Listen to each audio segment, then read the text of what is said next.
السلام علیکم۔ لوگ قرآن پاک کو سمجھ کر پڑھنے کے لیے تیار نہیں ہیں، سمجھنے کے لیے تیار نہیں ہیں، اس لیے کہ وہ سمجھتے ہیں کہ کسی عالم کے بغیر ہم اس کو سمجھ نہیں سکتے، جبکہ اللہ تعالیٰ نے قرآن پاک میں فرمایا ہے کہ ہم نے اس قرآن کو، اس ذکر کو آسان کر دیا ہے۔ کوئی سمجھنے والا ہے، کوئی نصیحت لینے والا؟ ایک ہی صورت میں اللہ تعالیٰ نے 4 ایسی آیتیں نازل کی ہیں جن میں یہی فرما رہا ہے کہ ہے کوئی نصیحت لینے والا، ہم نے اس قرآن کو آسان کر دیا ہے، لیکن لوگ اس بات کو سمجھنے کو تیار نہیں ہیں۔ کیوں؟ کیونکہ ہمارے نبی پاک صلی اللہ علیہ وآلہ وسلم کی ایک حدیث ہے کہ اس قرآن کو پڑھو، اس کے ہر لفظ کی، ہر حرف کی 10 نیکیاں ہیں، ہر حرف کی 10 نیکیاں ہیں۔ تو میرے نبی نے فرمایا ہے تو یہ بات صحیح ہے، لیکن اس کے بارے میں بھی ہمیں سوچنا پڑے گا، کیونکہ قرآن کہتا ہے کہ قرآن میں بھی عقل والوں کے لیے نشانیاں ہیں، بے عقلوں کے لیے کچھ نہیں ہے قرآن پاک میں، صرف عقل والوں کے لیے نشانیاں ہیں۔ اب میں آپ کو اس طرح سمجھاؤں گا کہ ہمارے نبی پاک نے فرمایا کہ قرآن پاک کو پڑھو، قرأت کے ساتھ ہر حرف کی 10 نیکیاں ہیں۔ تو جیسے آپ کو پتہ ہے کہ ہمارے اللہ تعالیٰ نے 1,24,000 پیغمبر بھیجے ہیں، اور ہر پیغمبر اپنی قوم میں آئے ہیں اور اپنی قوم کے لیے انہوں نے میسج دیا ہے، اور اس قوم کی زبان میں انہوں نے میسج دیا ہے اپنی قوم کو گائیڈ کرنے کے لیے۔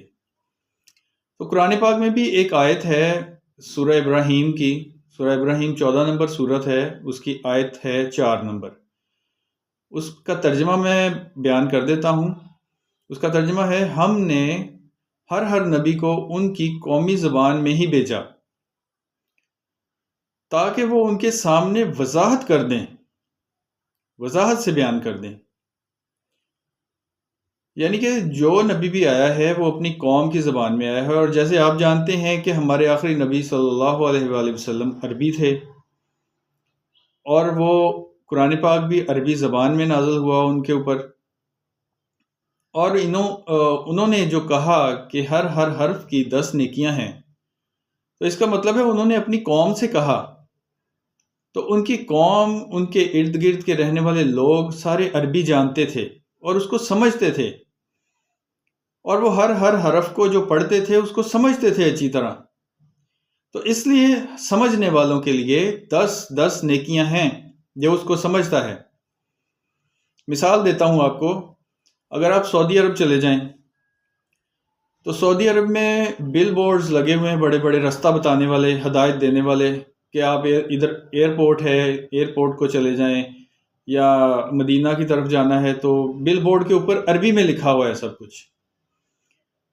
تو اگر آپ کو عربی نہیں آتی، اس کے نیچے ترجمہ نہیں لکھا ہوا، اکیلی عربی لکھی ہوئی ہے، تو آپ وہاں سے آگے جا ہی نہیں سکتے، آپ اسی بورڈ پہ کھڑے ہو جائیں گے۔ تو کیا اس بورڈ کو جو عربی میں لکھا ہوا ہے، اور اس بورڈ کو پڑھنے کی، کیونکہ عربی میں ہے تو اس کی 10 نیکیاں ملیں گی آپ کو ہر حرف کی؟ نہیں۔ جب تک آپ اس سے ہدایت نہیں لیں گے، اس کو سمجھیں گے نہیں کہ یہ کیا لکھا ہوا ہے، تب تک آپ کو پتہ ہی نہیں چلے گا آپ نے جانا کدھر ہے۔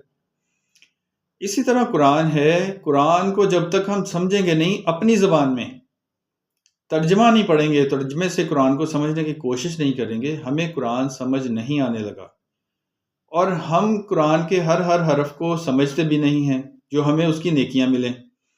تو نیکیاں تو تب ہیں جب قرآن کے ہم ہر حرف کو سمجھیں گے، تو سمجھنے کے لیے نیکیاں ہیں۔